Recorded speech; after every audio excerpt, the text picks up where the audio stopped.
Speaker National Assembly, Federal Ministers, Service Chiefs, خواتین و حضرات, members of diplomatic community. سب سے پہلے معید میں آپ کو اور نیشنل سیکورٹی ڈویژن کو خراج تحسین پیش کرتا ہوں کہ آپ نے بڑی محنت کر کے ایک کنسنسس ڈاکیومنٹ ڈیولپ کی اور آپ نے نیشنل سیکورٹی کو صحیح معنی میں ڈیفائن کیا, کیونکہ ہماری جو پاکستان کی ایوولوشن ہوئی وہ ایک بڑی انسیکیور انوائرمنٹ میں ہوئی اور ہماری جو نیشنل سیکورٹی تھی وہ ون ڈائمینشنل ہو گئی, اور انڈرسٹینڈبلی کیونکہ ہمارا ایک نیبر جو 7 گنا زیادہ بڑا تھا, تو اس میں جو یہ انسیکیورٹی آئی پہلے سے ہی, جو 1948 میں پہلی ان کے ساتھ کانفلکٹ ہوئی اور اس کے بعد 65 میں, تو وہ جو سارا ہمارا مائنڈ سیٹ تھا وہ صرف ون ڈائمینشنل تھا کہ ہمیں ملٹری سیکورٹی کی ضرورت ہے. اور یہاں میں آج ضرور اپنی سیکورٹی فورسز کو خراج تحسین پیش کروں گا کہ اس کے باوجود کہ ہماری بڑی تھریٹ تھی اور بڑا ملک تھا ان کا, جس طرح انہوں نے ہمیں سیکیور رکھا. اور یہ جو ابھی ریسنٹلی بھی یہ جو وار آن ٹیرر ہوئی, اس کے اندر جو قربانیاں ہماری فورسز کی تھیں اور جس طرح انہوں نے پاکستان کو سیکیور کیا, آپ کو صرف مسلمان دنیا میں دیکھنا چاہیے کہ کس طرح کی آج بھی کس طرح کے ان کی تباہی ہوئی جو وہ سیکیور نہیں کر سکی ان کی سیکیورٹی فورسز اپنے ملک کو. اور آپ اوپر سے لیبیا سے شروع ہو, صومالیہ, سیریا, افغانستان, بوسنیا سے شروع ہوا تھا 90s میں. تو ہم آج بڑے خوش قسمت ہیں کہ ہمارے پاس ڈسپلنڈ اور ویل ٹرینڈ سیکورٹی فورسز تھی جنہوں نے ہمیں سیکیور کیا. لیکن آج معید آپ نے جو محنت کی, ساری قوم کا کنسنسس بنا کے ایک قوم کا آپ نے قبلہ درست کیا, ڈائریکشن دی ہے کہ سیکیورٹی کی بڑی ڈائمینشنز ہیں. اور اگر صرف ون ڈائمینشنل ہو تو ہمارے سامنے سوویت یونین کا ایک مثال ہے کہ دنیا کی سب سے تکڑی فورسز بھی ایک سوویت یونین کو اکٹھا نہ رکھ سکی. تو یہ جو آپ نے ایک آل انکمپسنگ ملٹی ڈائمینشنل جو سیکورٹی پالیسی دی ہے, یہ میں اب ہماری ساری کوشش ہے کہ جو ہماری ساری گورنمنٹ ہے, پبلک ہے, وہ سب ایک ڈائریکشن میں جائے. اکانومی, اگر آپ کی اکانومی صحیح نہیں ہے تو آپ اپنے آپ کو سیکیور دیر تک کر ہی نہیں سکتے. اگر آپ کی اکانومی کی یہ حالات ہیں کہ ہر تھوڑی دیر کے بعد آپ کو IMF کے پاس جانا پڑتا ہے, تو اس کا مطلب آپ کی سیکیورٹی متاثر ہوگی. اور اس کی وجہ کیا ہے کہ کبھی بھی ایک کوآرڈینیٹڈ نیشنل سیکیورٹی کا ہمارا کانسیپٹ نہیں آیا. اور اکانومی کے اندر بھی کبھی بھی یہ سمجھ نہیں آئی کہ ہم نے اپنے آپ کو اکنامکلی سیکیور کرنا کیسے. گروتھ ریٹ ہماری اوپر جاتی تھی, کرنٹ اکاؤنٹ ڈیفیسٹ ہو جاتا تھا. کرنٹ اکاؤنٹ ڈیفیسٹ ہوتا تھا, روپے پہ پریشر پڑ جاتا تھا. روپے جب نیچے جاتا تھا IMF کے پاس جانا پڑ جاتا تھا. اور جب بھی آپ IMF کے پاس جاتے ہیں, IMF کے پاس اس لیے جاتے ہیں کہ آپ مجبور ہیں to go to the bank for the last resort. جو آخر میں آپ کی مدد کرنے والا ہے وہ IMF رہ جاتا ہے, جو سب سے سستے قرضے دیتا ہے آپ کو. تو آپ کی مجبوری ہو جاتی ہے, لیکن ان کی آپ کو شرائط ماننی پڑتی ہے. اور جب آپ شرائط ان کی جو مانتے ہیں, تو پھر آپ کا کہیں نہ کہیں آپ کی سیکیورٹی کمپرومائز ہوتی ہے. سیکیورٹی ناٹ نیسسریلی آپ کی جو سیکیورٹی فورسز ہیں, سیکیورٹی میننگ کہ آپ کے لوگوں کے اوپر آپ کو بوجھ ڈالنا پڑتا ہے. اور جو آپ کی سب سے بڑی سیکیورٹی ہوتی ہے, جب آپ کی عوام آپ کے ساتھ کھڑی ہو جاتی ہے وہ ایکچوئل آپ کی سیکیورٹی ہے. جب آپ کی عوام سٹیک ہولڈرز بن جاتی ہے ایک ملک کو بچانے کے لیے. تو اس لیے یہ جو کانسیپٹ اب آپ نے دیا ہے انکلوسیو گروتھ کا کہ ہم جب تک ایک قوم بحیثیت قوم ڈیولپ نہیں ہوں گے, ہم اگر ایک ہی سیکشن ڈیولپ ہو جائے گا یا کانسیپٹ امیر ہو جائے اور عام لوگوں کی زندگیوں میں فرق نہ پڑے, وہ قوم ہمیشہ انسیکیور رہے گی. سیکیورٹی تب ہوتی ہے جب ایک انکلوسیو ڈیولپمنٹ سب سمجھتے ہیں کہ ہم اس قوم کا حصہ ہیں. تو یہ جو آپ کا جو کانسیپٹ ہے انکلوسیو گروتھ کا, یہی جب میں مدینہ کی ریاست کی بات کرتا ہوں تو وہ پہلی دفعہ یہ کانسیپٹ آیا تھا انکلوسیو گروتھ کا. انہوں نے پہلی دفعہ دنیا کی تاریخ میں فیصلہ کیا گیا کہ ہر کمزور طبقے کی اسٹیٹ ذمہ داری لے گی. جو کانسیپٹ ویلفیئر اسٹیٹ کا آج ہے, جو میں سمجھتا ہوں کہ اسکینڈینیوین ملکوں میں دنیا میں اگر وہ اسلامک کانسیپٹ ہے ویلفیئر کا, وہ سب سے زیادہ جو میں نے دنیا دیکھی ہے اسکینڈینیویا میں ہے. ہر طرح ایک ریاست اپنے کمزور طبقے کی ذمہ داری لیتی ہے, وہ پھر اسٹیک ہولڈر بن جاتا ہے اس ریاست کو بچانے کے لیے, وہ اصل فورس بن جاتا ہے. ہر شہری پھر اس ریاست کو بچانے کی کوشش کرتا ہے.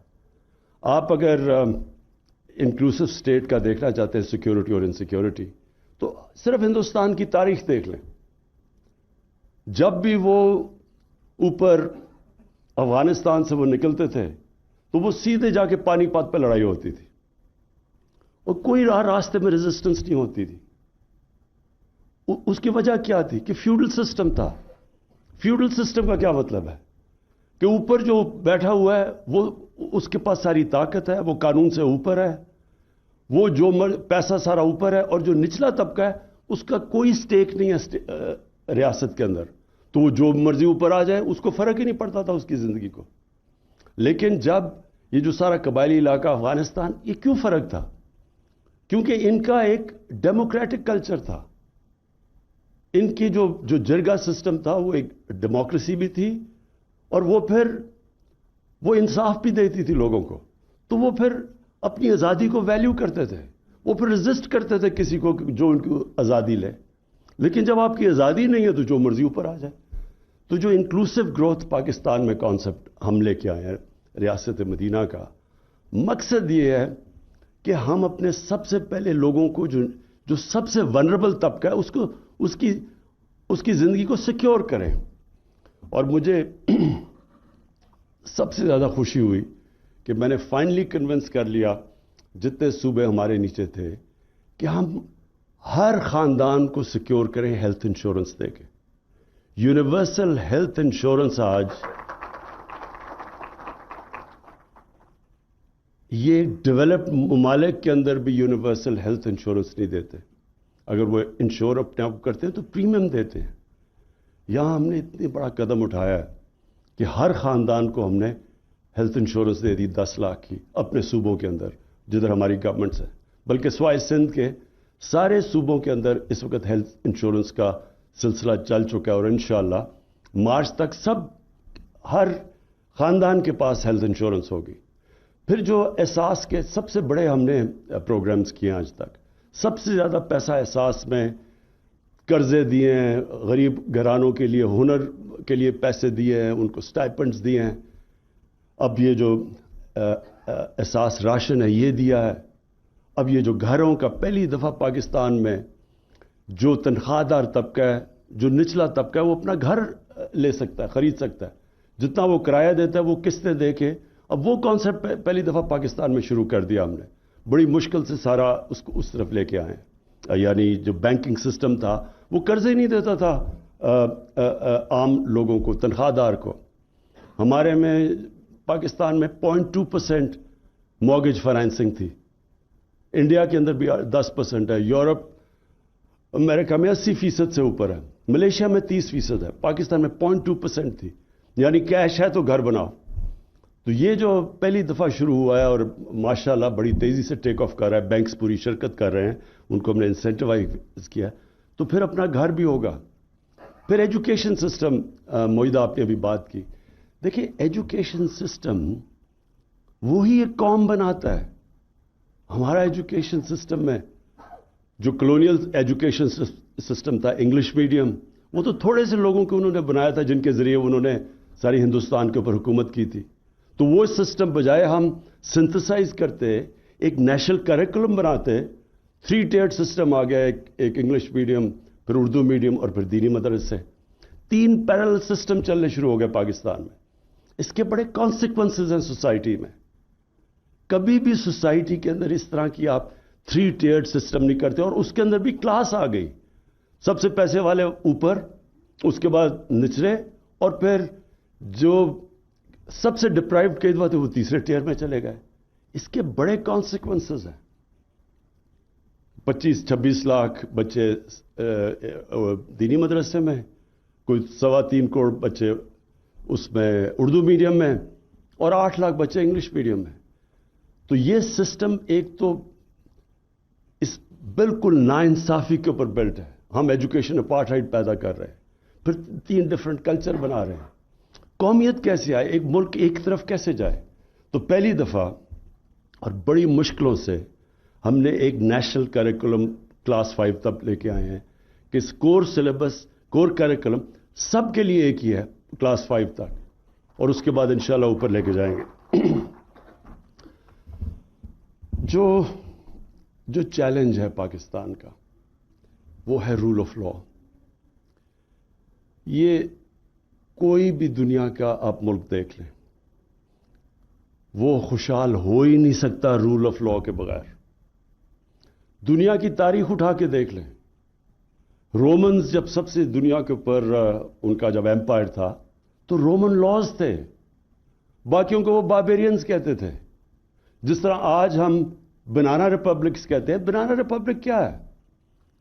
اس لیے تو غریب نہیں ہے کہ ان کی وسائل کی کمی ہے، اس لیے کہ ان کے رول آف لا نہیں ہے.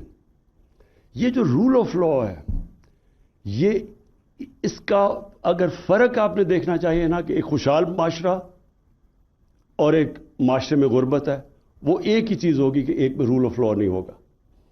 یہ مدینہ کی ریاست میں سب سے پہلے جو رول آف لا آیا تھا وہ نبی صلی اللہ علیہ وسلم لے کے آئے تھے کہ بڑی قومیں تباہ ہوئی جدھر طاقتور کے لیے قانون اور کمزور کے لیے دوسرا، یعنی کہ جدھر رول آف لا نہیں ہے. اور میری بیٹی بھی اگر جرم کرتی ہے تو سزا ملے گی، کوئی قانون سے اوپر نہیں ہے. یہ کانسیپٹس ہیں. آج آپ کسی بھی پراسپرس معاشرے میں چلے جائیں. سوئٹزرلینڈ ہے، سوئٹزرلینڈ کو کمپیئر کریں اپنے ناردرن ایریاز سے. میں سوئٹزرلینڈ سارا دیکھا ہوا ہے، آسٹریا دیکھا ہوا ہے. کوئی مقابلہ ہی نہیں کر سکتا ہمارے ناردرن ایریاز کا. دگنا سائز ہے ہمارا ناردرن ایریاز کا سوئٹزرلینڈ سے. ان کی صرف ٹورزم سے کوئی $60 ارب ان کی انکم ہے. ہمارا سارا ناردرن ایریا پڑا ہے، ہم نے کبھی اس کو ٹیپ ہی نہیں کیا. کیا وجہ ہے سوئٹزرلینڈ آگے نکل گیا؟ آپ اگر ایک چیز دیکھیں گے وہاں رول آف لا، کوئی قانون سے اوپر نہیں ہے، ادارے مضبوط ہیں. کچھ صرف ٹورزم اور دودھ اور مکھن وغیرہ سے وہ کہاں سے کہاں پہنچ گئے، اور ٹیکنالوجی سے، تعلیم سے. ہمارا اس وقت سٹرگل یہ ہے کہ ہمارے رول آف لا آہستہ آہستہ ایروڈ ہوتا گیا، اور رول آف لا نہ ہونے کی وجہ سے ہمارے کارٹلز بن گئے. اور میں آپ کو یہ مثال دیتا ہوں کہ کارٹلز کا کیا سچویشن ہے. ہر ملک میں ریگولیٹرز ہوتے ہیں. ریگولیٹرز کا کام ہوتا ہے کہ پبلک کے انٹرسٹ کو پروٹیکٹ کرنا. جو بھی ریگولیٹر ہوتا ہے وہ مثلا کمپٹیشن کمیشن ہے، اس کا کام ہے مونوپلیز کو روکنا اور آرٹیفیشلی جو ہورڈنگ کر کے قیمتیں اوپر بڑھا دیتے ہیں، عوام کا انٹرسٹ پروٹیکٹ کرنا. جس طرح SCCP ہے، جس طرح اسٹیٹ بینک ہے، یہ سب ریگولیٹرز ہیں. میں نے ریگولیٹرز کی میٹنگ بلائی. میں نے ان کو کہا کہ جو جس طرح کا آپ کا کام ہونا چاہیے وہ نہیں ہو رہا، آپ پبلک کا انٹرسٹ نہیں پروٹیکٹ کر رہے. انہوں نے مجھے جو جواب دیا وہ آپ سمجھیں کہ رول آف لا کی کتنی ضرورت ہوتی ہے ملک کو. انہوں نے کہا ہمارے اوپر 900 کیسز ہیں، 900 سٹے آرڈرز ہیں. یعنی سٹے آرڈر کیا ہے کہ ریگولیٹر کو اپنا کام کرنے سے روک دیا کارٹلز نے. اور کتنا پیسہ عوام کا جو وہ سٹے آرڈرز کی وجہ سے رکا ہوا ہے 250 ارب روپیہ، اور سٹے آرڈر لیے ہوئے ہیں کیونکہ طاقتور ہیں. تو یہ سب سے بڑی سٹرگل ہے ہمارا اور وہ سٹرگل کی طرف ہم نکل چکے ہیں. کبھی بھی اس طرح طاقتور کو اس معاشرے نے کوشش نہیں کی قانون کے نیچے لانے کی. اور یہ آپ کی یہ جو سٹرگل ہے یہ ہے battle for soul of Pakistan, اور یہ بھی نیشنل سیکورٹی پر ریفلیکٹ کرتی ہے کہ اس میں بہت زیادہ چیزیں آ جاتی ہیں. کانٹریکٹ انفورسمنٹ ہوگا تو انویسٹمنٹ آئے گی. فورن انویسٹمنٹ کی جو سب سے بڑا امپیڈمنٹ ہے کہ ان کو ڈر ہوتا ہے کہ جب وہ جا کے کہتے ہیں جی ہمیں باہر انٹرنیشنل آربیٹریشن چاہیے، کیونکہ وہ پاکستان کی جسٹس سسٹم کو کہتے ہیں کہ جی ہم اس کو ٹرسٹ نہیں کرتے. یہ بہت بڑی رکاوٹ ہے ہماری ملک کی گروتھ میں، اکانومی میں. 22 کروڑ کی عوام ہے اس وقت. ہمارا جو مارکیٹ ہے پاکستان میں اور ینگ پاپولیشن ہے، یہاں تو ہر دنیا کی بڑی کمپنی کو آنا چاہیے. جو نیشنل سیکورٹی کی آپ نے بات کی، یہ ایک ملٹی ڈائمینشنل اس لیے ہے کہ سب کو ایک ہی طرف اب جانا ہے. اب میں ایکسپورٹس کی بات کرتا ہوں. پاکستان کی ایکسپورٹس پچھلے 5 سال جو ہمارے آنے سے پہلے وہ اسٹیگنیٹ کر گئی. اب اگر آپ کی ایکسپورٹس ہی نہیں بڑھ رہی، ملک میں ویلتھ کریشن کیسے ہو سکتی ہے؟ ترقی کیسے کر سکتا ہے؟ کہ جب آپ باہر سے چیزیں زیادہ خرید رہے ہیں اور بیچ کم رہے ہیں تو کوئی ملک بھی آگے نہیں جا سکتا. تو پھر جب ہم نے اسٹڈی کیا تو ریئلائز کیا کہ ہمارے تو جو ساری گورنمنٹ ڈپارٹمنٹس ہیں ان کا تو کوئی کنیکشن ہی نہیں ہے کہ ملک کی ضرورت ہے ایکسپورٹس بڑھانی، اور وہاں امپیڈمنٹس ہیں، رکاوٹیں ڈالی ہوئی ہیں ایکسپورٹرز کے راستے میں. اور رکاوٹیں نہیں، جو فورن انویسٹر آئے اس کے راستے میں رکاوٹیں ڈالی ہوئی ہیں. تو جب تک اور اب ہم کیا کر رہے ہیں، ہم نے پورا اب ساری ڈپارٹمنٹس کو الائن کر رہے ہیں کی طرف کہ کس طرح ہمارے ملک میں ڈالرز آ سکتے ہیں. وہ کون کون سی انڈسٹری ہے جو کہ امپورٹ سبسٹیٹیوشن کر سکتی ہے. کس طرح ہم نے چائنا سے کون سی ایکسپورٹ اورینٹڈ انڈسٹری کو ریلوکیٹ کروانا ہے پاکستان میں. ہم نے ایگریکلچر میں کیا کرنا ہے. کیا وجہ کہ ہم اتنا بڑا بل ہے ہمارا پام آئل امپورٹس کا، کیوں؟ سارا ہمارا پاس کوسٹ پڑا ہوا ہے، سمندر پڑا ہوا ہے جدھر پام آئل اگ سکتا ہے. یعنی یہ کبھی بھی چیزیں نہیں ہم نے سوچی کہ ہم کس طرح اپنے ملک میں اپنی ایکسپورٹس اور اپنی یہ جو کرنٹ اکاؤنٹ کا جو باٹل نیک آتا ہے اس کو کیسے دور کر سکتے ہیں. آئی ٹی ایکسپورٹس صرف تھوڑے سے انسینٹیوز دیے اور آئی ٹی ایکسپورٹس 70% بڑھ گئی ہیں اور سب سے تیزی سے بڑھ رہی ہیں، اور سب سے جو فیوچر ہے وہ ٹیکنالوجی میں. کہنے کا مقصد یہ ہے کہ ہم نے جو یہ نیشنل سیکورٹی پالیسی لے کے آئے ہیں یہ آل انکمپسنگ ہے. اس میں چیلنجز بھی آگے کیا ہیں. پانی کا بڑا چیلنج ہے. پہلی دفعہ گورنمنٹ 10 نئے ڈیمز بنا رہی ہے، اور انشاءاللہ اس کو ہم نے ڈیکیڈ آف ڈیمز بنایا ہے کہ ہم اپنے آپ کو پانی سیکیور کرنے کے لیے یہ جو ہماری ڈیمز ہیں یہ 10 سال تک کمپلیٹ ہو جائیں گی، جس سے واٹر ریزروائر بڑھ جائے گا، جس سے ہماری فوڈ سیکیورٹی کو امپیکٹ آئے گا. دوسرا کلائمیٹ چینج، یہ ایک بہت بڑی تھریٹ ہے. پاکستان ونربل ہے، ان 10 ملکوں میں سے ہے جو سب سے زیادہ ونربل ہے کلائمیٹ چینج کے لیے. اور مجھے فخر ہے کہ ہمیں دنیا اب اکنالج کرتی ہے کہ ہم ان ملکوں سے جنہوں نے سب سے زیادہ آگے پروگریس کر رہے ہیں کلائمیٹ چینج کی طرف، کلائمیٹ چینج کے ایفیکٹس کو میٹیگیٹ کرنے کی طرف. یہ بھی نیشنل سیکورٹی کا حصہ ہے. اور فائنلی جو ہماری ڈیولپمنٹ کی جب انکلوسیو کی ہم بات کرتے ہیں تو ہم ایک تو یہ کرتے ہیں کہ ہمارا جو نچلا طبقہ ہے اس کو ہم نے اوپر اٹھانا ہے اور اس کی پوری کوشش ہے. لیکن ساتھ ساتھ جو ہمارے علاقے پیچھے رہ گئے ہیں، بلوچستان پیچھے رہ گیا، ہماری نیشنل سیکورٹی کے لیے یہ بھی بہت ضروری ہے کہ بلوچستان کی ہم ڈیولپمنٹ کے اوپر ایکسٹرا توجہ دیں جو ہم نے نہیں دی. ہمارا جو مرج ڈسٹرکٹس ہیں، فارمر قبائلی علاقہ ہے، اس کے اندر جو اکنامک انڈیکیٹرز ہیں، جو ہیومن ڈیولپمنٹ ہے، وہ بہت پیچھے رہ گئی ہے. یہ بھی بڑا امپورٹنٹ ہے کہ ان کو ہم اسپیشل پوری کوشش کریں کہ ان کو اوپر لے کے آئیں. جس طرح ایسٹ جرمنی پیچھے رہ گیا تھا، جب یونیفیکیشن ہوئی تو ایکسٹرا پیسہ خرچ کیا گیا ایسٹ جرمنی کے اوپر کہ ان کو ان کی اسٹینڈرڈ آف لیونگ اوپر لے کے آئیں. تو اس لیے، اور اس طرح گلگت بلتستان اس کا ایک لمبو میں تھا، ان کا سٹیٹس ہی